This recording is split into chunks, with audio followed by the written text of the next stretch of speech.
What an absolute shambles West Ham's recruitment strategy seems to be. This stuff wasn't meant to happen. We've got a director of football, a more cerebral approach, a more continental way of doing things. Don't matter, does it? We found out only 2 days ago that Nicholas Fullkrug was homesick and probably wants to go back to Germany. Well, he can't even play football anyway because he's injured all the time. Not made a league start for West Ham yet. Only a day after that, we then find out that Speedo Rodriguez, he thinks he made a mistake coming to the Premier League. Well, he did. Let's be fair. He did. He's not... I mean, they could both be true, can't they? What Fullkrug's saying could be true and what Rodriguez is saying could be true. Doesn't make it any better for our recruitment strategy, though, does it? He's unsuited to the Premier League and he'd like to go back to Real Betis as soon as he possibly can. Absolute shambles. We'll talk about that. I sort of already have, but we'll talk about that in more detail later on in the video. It would only be right to speak about Jarrod Bowen. Didn't he do well? Very, very pleased. One bright spark in what's been a pretty dull and dark last few weeks at West Ham. So well done, Bowen. I mean, I'm very, very proud of him, and I'm sure you all are as well. He did tremendously well. If you're wondering why I'm looking so dapper and so debonair today, and you're thinking, that's a nice top you got there, Sunshine. Now, there's a top that doesn't look like it's had a puppy crawling all over it. You're quite right. The puppy is not here today. He's in the house, but... I'll tell you what else is in the house. These tops. We've got these and we've got some hoodies. We've got a load of stuff. Go and check it out. It's on hammerschatstore.com. I really like this. I think this is pretty cool. It's pretty swish, this one. Hammerschatstore.com. We think it's the best West Ham shop online. In fact, if you're a patron, you get loads and loads of discounts at the Hammers Chat store. You're probably wise, actually, if you're going to be buying stuff for yourself and for people for Christmas, and they're West Ham fans, you're probably better off signing up to Patreon and getting our discounts. Look, all the details are in the description below. Go and check that out. Anyway, Rodriguez. Right, okay, so he would I was never entirely sure about this guy. I hadn't heard anything about him, didn't know much about him. We heard that he played with Edson Alvarez at Club Americas over in Mexico. We heard that he'd obviously played at Real Betis last season and that he was going to join Barcelona. However, when it became clear that I think it was Xavi was no longer going to be Barcelona manager and what's his name, Hansi Flick, was going to go in and take over there. Then Hansi Flick, probably very wisely, thought, I don't want him here. So anyway, he became a free agent. Why he didn't go back to Real Betis, I don't know. But one thing I do know here is, and I'm pretty certain on this, that Julen Lopetegui said, I want him here. This is the guy I want. This is the guy I want for the midfield. Now, Gio made this point the other day on a video, and he was absolutely right, because at the time, when Rodriguez came in, we thought, this is Edson Alvarez's understudy. If you remember the start of the season, Edson Alvarez had got injured whilst playing for Mexico against Jamaica. And we thought, okay, well, this guy can probably stand in for him. I don't think too many of us really thought that he'd be playing in the midfield alongside either Thomas Souček or Edson Alvarez. He was meant to be a bit of a substitute. Turns out, he's run so slowly, he's going backwards. And it's not his fault, by the way. I don't wish to be demeaning to him. Actually, I think he's a good player. I do. I think he's a good player. I think he's got a good attitude. And I should probably just say now that even though he says he wants to leave, apparently he gives 100% in training. And if he doesn't get his move, he's still going to give 100%. He's one of those. He's not a bad egg. I'm not saying anything like it. He's just slower than one. He's just not adapted to Premier League football. He can't adapt. It's not like he's going to suddenly get quicker. Not at whatever he is, 29, 30 years of age. So, anyway, a point of the matter is, Lopetegui identified him and said, I want this guy, bring him in. I don't know why. I don't know what it was. The whole Lopetegui thing, and by the way, we'll get on to Steiten in a minute. You know me, hopefully, if you watch the videos all the time, far be it from me to be binary and I'm going to pick sides. I'm not. I think it's Steiten with Fullkrug has done crap, and I think Lopetegui with Rodriguez has done crap, actually. Bloody useless, the pair of them with these two signings. But you would like to think Lopetegui, with the fact that he's worked in the Premier League. No, it's not only the fact that he worked in the Premier League, it was the fact that with Lopetegui, after he decided to relinquish the Wolverhampton Wanderers manager's job, he decided to stay in England. And the reason being is he firmly believed that the English and the Premier League style of play suited his managerial style, so it suited his ethos. He thought that that's where he could be at his best. He thought he had a set of tactics. I think he thought he had it sussed, really. I think he thought he had the the code, the safe code for it if you want. And I find it really, really hard to believe that he spent all this time and compiled this dossier on West Ham and watched West Ham every game last season and had this PowerPoint presentation of how his team would perform in the Premier League. For all that to be true, and then you go and sign Guido Rodriguez. Well, clearly he's not going... Anybody that's watched the Premier League would know that he is not going to be able to thrive within it. I couldn't help but think, having watched the last 2 England games, we'll get on to Jared Bowen in a bit, I couldn't help but think we dropped one there with Conor Gallagher. We really did. I mean, he's not the superstar of that England team, but he's all right, isn't he? I tell you what, he's reliable. He's like a little Yorkshire Terrier. But he's got some skills as well. Anyway, that's the sort of person we probably needed in the middle there, or somebody, a little bit athletic or something like that.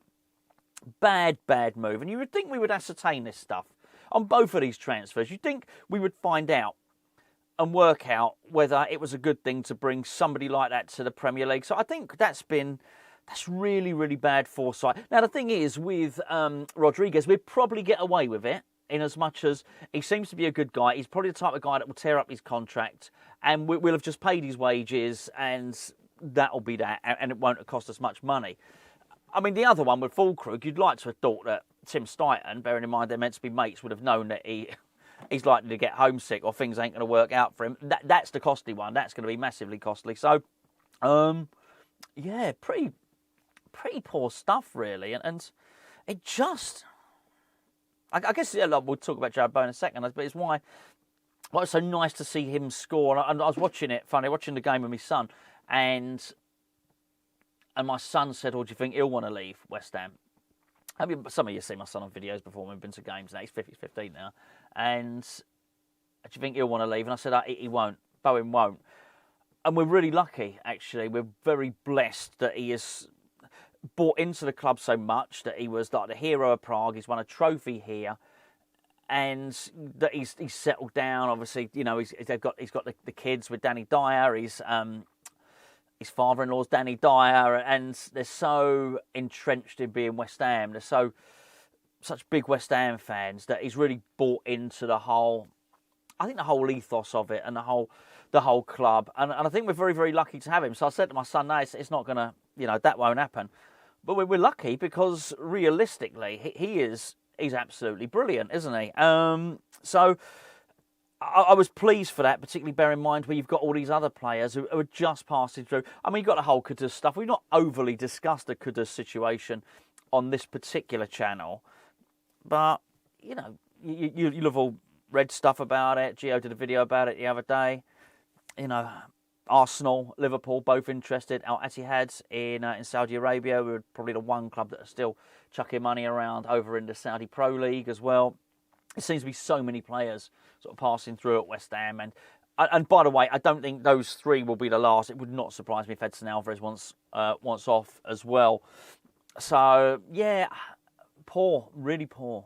Really, really poor. Particularly when it's meant to be sorted. The recruitment's meant to be sorted. These mistakes are not meant to happen. This mistake with... What's the point of having video analysts and data analysts if... Surely you think the analyst would pick up on the data when they're looking through this stuff. Hold on, he can't run. How are we still getting it that wrong? What was his name? Maximilian Hans. We got the guy from Werder Bremen. Now, to be fair, he was somebody that was put in place by Stuyton. So maybe Lopetegui just said, forget all that, forget the scouting, I just want this guy. I would imagine that's probably what happened. But it's still, the Fullkrug one is still a massive failure, absolute massive failure. And look, we've discussed Guilherme 2 or 3 times. You know what I think of that one if you're a regular tuner-innerer. And I do thank you very much if you are. Right, before we talk about Jared Bowen, look, I'm going to try and persuade you to get yourself a Surfshark. Now, what's a Surfshark? It's not actually. It's nothing to do with the seaside or anything like that. A Surfshark's a VPN. A VPN is the way that you can protect your mobile device, your laptop, your PC, your iPad. I think we could call it that. The reason you would want to do that is because we do so much of our stuff on these things. Now, I've got my mobile phone here. I do my banking on the mobile phone. There's a lot of stuff on this device that I don't want anyone else to know. I don't want someone knowing my PIN number. I don't want someone else having access to my bank accounts. I don't want someone else getting on my PayPal, something like that. How do I protect it? By using a VPN. It's the same with a computer. It's the same with any of the stuff that you want to protect yourself with. Basically, if you're the type of person that when you walk up to an ATM machine, when did you last do that, and you cover your PIN number, then you're probably the type of person that wants a VPN. The link's in the description below. Now, it is surfshark.com/hammerschat. The reason you're going to want that code, very, very important here, the reason you're going to want that code is because it's going to get you 4 months free, but we've got a Black Friday deal for you here. It's not just, I know it's not Friday and all the rest of it, and to be fair, it's probably daytime outside as well, but this is going to be running, but get in there quick, it's going to be running for the next little while, but this is going to get you it for £1.49 per month. So I had to look then, I've written it down. £1.49 a month, plus your 4 months free as well. It's a really, really good deal to be able to protect all your devices. I've been using Surfshark for about 3 years. Yeah, it's over 3 years now. I was really surprised when they approached us and said, we'd like to sponsor you. I went, hey, hold on, I'm using your stuff anyway. So, yeah, they're absolutely brilliant. The link is in the description below. But as I say, please do click on the link, which is surfshark.com/Hammers Chat, and that will take you straight. You haven't got to do anything else. Take you straight to your deal. Right, Jared Bowen. Hold on a second. Hold on. I've got to wet me whistle. That's better. Right. It's a nice cup of tea. That I can't. If I show you, can you see? You can probably see. I'm trying. It's that balance of showing the camera but not tipping it out on me lap. That is a perfect colour. That's how tea should be, right? 2 sugars. I was trying not to slurp too much then because microphone's there. I'm a tea slurper. I don't get told. I'm too old to get told off anymore. I've got told off throughout on my life anyway. Don't want to hear about my tea slurping, do you? Jared Bowen, great goal. Great goal. Could have had 2. Should have had an assist as well. And I was thrilled. I was absolutely thrilled for him. It was a funny old game, actually, from England. I thought Ireland were really very, very solid defensively, weren't they? Really solid defensively. And England have found them tough to break down. Very tough. I was questioning, Lee Carsley, it was his last game, but he had to get the job done, really, so as he could hand over the keys to Thomas Tuchel with England going back up to the top tier in the Nations League. So it was an important game. And it came for quite a long time in the game. It looked like England were going to struggle to break them down. Now, we always had substitutes in the bank, and I was quite convinced that with it being quite tight like that, I think you could have brought on Morgan Gibbs-White and created something from the middle. But anyway, as it turned out, really nice ball from Harry Kane, who'd pulled out wide. Really great ball. Great work by Jude Bellingham. That's back-to-back really good games from him now. England won a penalty. And basically, the geezer that hacked down, I say hack, it wasn't a hack. It was just really good work by Bellingham. He got his second yellow card for Ireland, and they were down to 10 men, at which point it was game over because England were 1-0 up. And anyway, and Ireland down to 10 men. So we didn't have to do those substitutions to try and open things up. England were already in the lead, and I was just watching it thinking, come on, bring Bowen on. I was so thrilled, actually, when he came on. And I can't remember whether I wrote it on a blog or I said it on here, on this channel, but I either wrote or said a couple of days ago, I do feel when Bowen gets a chance in front of goal, he'll score. Because we know this. It's not just me saying it. You know it. He's dead-eyed dick in front of goal, isn't he? And I was really good. It was a nice sort of set-piece routine. Really good. As I say, I thought the way it was Solanke. I thought Solanke possibly could have done a little bit better, but Bowen ran down the wing and put the ball across. And I've got to say, I've not got a bad word to say about Madueke. Noni Madueke. He is a really good player. Really, really good player who's going to have a great career. And, I mean, there were even times in this game when he looked absolutely scintillating. So, there's nothing against him at all, but there is a purpose and a directness and a sort of a getting the job done that Bowen just does. I know I tell this story a lot, but it's something that's always stuck with me. When Alan Pardew came into West Ham, and I really liked Alan Pardew's reign at West Ham, and he came in and he said we were taking too many passes to attack, and he said don't necessarily want to go long ball, but he thought basically 5 or 6 passes was sort of perfect. He said I I want us to be more efficient. I just want everything to do. I don't want us to dwell too much on the ball and all that stuff. And it worked, and that's how his teams played. And I've always sort of thought about that. I thought, actually, that's sort of the football I like, really, as well. And I've always thought that Bowen was a microcosm of that, actually. No fuss, no fancy business, no overindulgence, just done. The moment the ball can be crossed, the ball is crossed. The moment he gets a sight at goal and he can shoot, he shoots. There's an efficiency about him.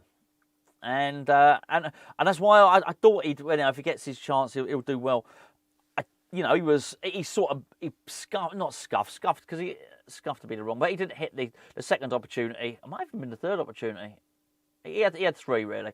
None of them you would say were like tap-ins or anything like that. Each one of them would have been a good goal, like his goal actually was. But as I say, there's just a directness and something very, very good about everything he does. And I just hope that in itself will cement his place in the squad. It's going to be tough.